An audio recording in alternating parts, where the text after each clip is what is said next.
Perhaps the most viral photo of all time, the Donald Trump mugshot, is one of the most controversial photographs since the invention of the camera in 1816. There are no comparables, as no sitting or former American president has ever faced criminal charges or had a mugshot taken. Even the closest analogues, the mugshots of Martin Luther King Jr., Frank Sinatra, and Al Capone, pale in comparison. Although the photo created riveting news in the United States, one must ask whether American citizens should be concerned about the state of American politics. Are we comfortable with presidential candidates being prosecuted by their political adversaries? What does it say that the greatest military power in the world is on the precipice of jailing its former commander-in-chief? The criminal charges brought against former President Trump have created a bleak path back to the White House, while also solidifying his appeal among minorities who voted for Joe Biden in 2020. By playing this card so far in advance of the 2024 election, Democrats may have made a grave error on the chessboard. Over the last 24 months, as criminal charges against Trump were levied, it has become unclear whether he will make it back to the debate stage against Joe Biden. Legal analysts from across the country have debated whether a convicted presidential candidate can be elected. The short answer: yes. The requirements for becoming the president are defined within the Constitution. The Constitution has only a few requirements, including things like being at least 35 years old and being a natural-born citizen of the United States, a person born on U.S. soil, or born to U.S. citizen parents. However, there is nothing in the Constitution that bars a candidate from being elected due to an indictment, conviction, or due to serving an active prison sentence. Further ambiguity lies with the issue of whether Trump could pardon himself if re-elected. The Constitution doesn't forbid this maneuver, but no U.S. president has ever done it. The Supreme Court would likely be faced with making a determination regarding the legality of a self-pardon, which may bode well for Trump given the current conservative leanings of many of the justices on the court. 3 of the current justices were appointed by Donald Trump. Perhaps the biggest development falling on the heels of the Donald Trump indictments is the reaction from many minority communities. Most notable, early polls indicate that Black Americans are more open to voting for Donald Trump in the next election than they were in 2020. It is easy to surmise why many Black Americans feel that Trump is more relatable than Joe Biden. Throughout American ghettos, Black families have seen relatives get railroaded by an American legal system that often feels rigged. The Trump mugshot serves as a reminder to disenfranchised Blacks that the legal system is often corrupt. This builds a bridge between the inner-city Black community and Donald Trump. 92% of African Americans voted for Joe Biden in 2020, which represented a crucial voting bloc for Democrats. With early polls indicating that nearly 1/5 of Black voters would vote for Donald Trump in 2024, the Democrats could be in for heartbreak on election night. Many pundits have discussed the attraction that Black men have to Trump's aesthetic, hyper-masculine Americana. A real estate titan and self-proclaimed deal-maker who takes on the biggest leaders on the world stage. Trump embodies a male archetype that Black men feel a greater kinship to than that exuded by Biden. It should also be noted that many African Americans feel patronized by the way that Democrats interface with them. Democrats consistently infantilize Black people. The policies they pursue and the statements they make seem to always portray Black people, especially Black men, as wards of the state that will be at the bottom of the socio-economic totem pole because of the boogeyman of racism.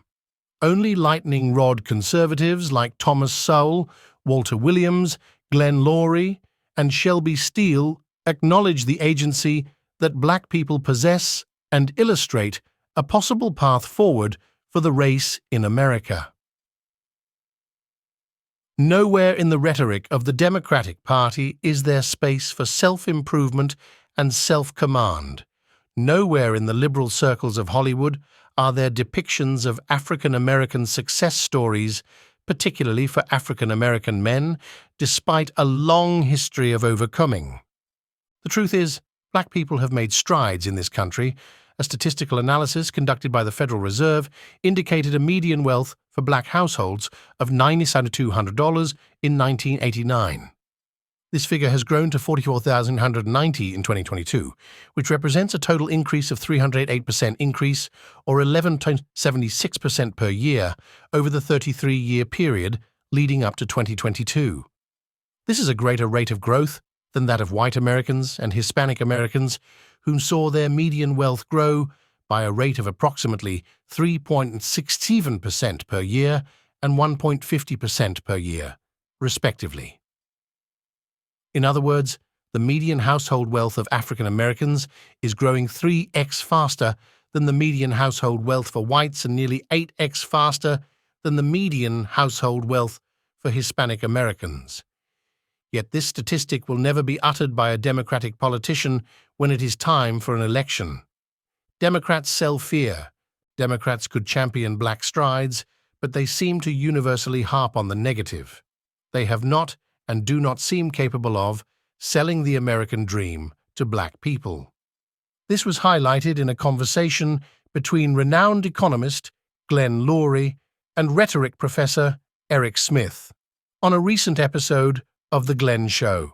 What about based upon what the leaders in the Democratic Party are saying? The Stacey Abrams and the Kamala Harrises and the so forth, calling black people to come to the polls and vote against white supremacy and vote in favor of diversity, equity, inclusion, and belonging. Are they practicing, I'm sorry, I'm just being the devil's advocate here, what you call prescriptive racism, when they pay attention to the fact that outsized number of African-American men are prepared to give Donald Trump a second hearing? I mean, not a majority, but a much bigger number than you would have seen thinking about voting for a Republican in the past. And when they call attention to the people marching in Charlottesville and, the et cetera. Well, if they want us to vote against white supremacy, then we should probably vote against them as well. Let me start here. The Democratic Party doesn't like me. Right? I've made that realization. I've had that realization in the past few years because I've always been, a registered Democrat. I don't know about that these days. Alternatively, Donald Trump underscores increases in the black employment rate during his administration. He invites representatives from historically black colleges and universities to the White House to make funding commitments on a national stage for the world to see. Trump offers an aesthetic to black people that is not provided by the left, success stories rather than victim imagery. All people, including black people, want to see themselves as possessing the ability to improve their lives. They want to feel empowered by the society they live in to continue to grow their share of the collective pie.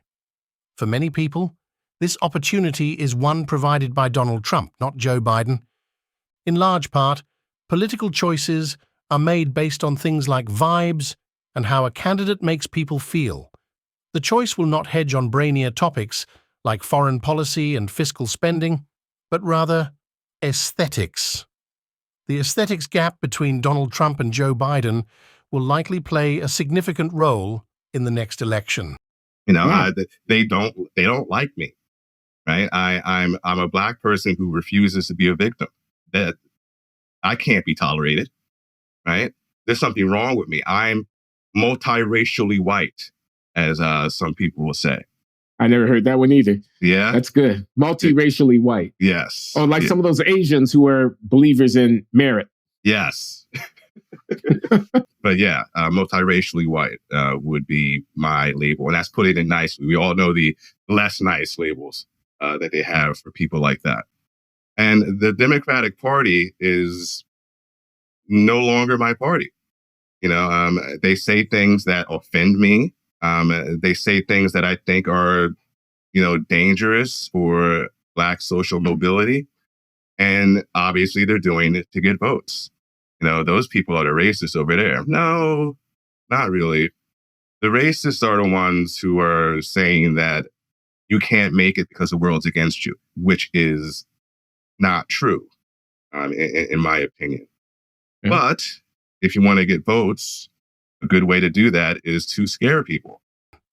Even if early estimates of Black support for Trump are overstated, Democrats should take heed to the early rumblings from the Black voting bloc.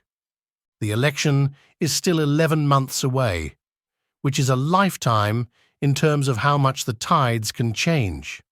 However, it is hard to fathom that with multiple criminal indictments, 2 attempted impeachments, and other civil claims, that Democrats have any additional hands to play in terms of displacing Donald Trump as the Republican nominee. From the perspective of political gamesmanship, it appears that Democrats have already shot their proverbial load. What is left for them to do?